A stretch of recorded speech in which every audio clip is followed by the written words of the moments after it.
I see a lot of organizations, they'll say, well, we tried that, or we tried this. Well, my question is always comes back to them, and would you agree with this or not? How long did you try it for?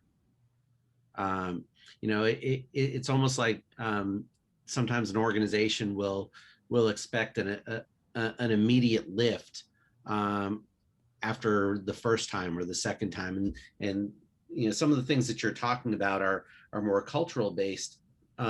Does it take a little bit of time for some of these things to build to create that trusting relationship with the team, so they understand that it's not a gotcha moment?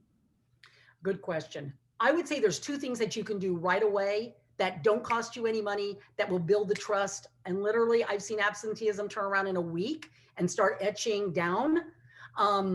Is walking the virtual floor a certain way, and you walk it, 5, 8, 10, sometimes 15 times a day.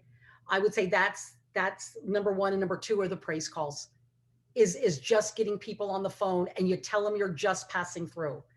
You're not there to listen to them for 20 minutes, right? You're just passing through with praise. That'll get the momentum going. And then maybe you ask a business question inside the chat to get people more engaged. But if they're happy, they're going to show up. I once, I ran a very large organization, and I traveled and I went across country, and we had meet and greets, whether there was one person at a Starbucks or 150 at a hotel, depending on where we were, as I trekked across the country. And what people told me was they were afraid to miss work because they were going to miss something. And I had a woman all by herself meet me in this small town by herself. And as I talked to her for 15 minutes, just one-on-one, because she was on the stop, and my team routed me through this town, she said, oh, by the way, I'm on a final written warning.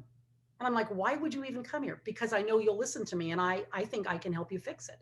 So I said, well, what do we need to do? I mean, I got my phone out with my notepad, and I was plugging away on it, taking notes. And we were able to turn her around. And we ended up moving her into a leadership development, a pseudo role where she could move up in the company. So those two things you can do. You just got to praise them, and you got to walk the virtual floor. You're going to see a lift. You're going to see a lift. And that, if you measure the right things, that's what you want to show upstairs, that you're making incremental process. The other thing is that this is painful.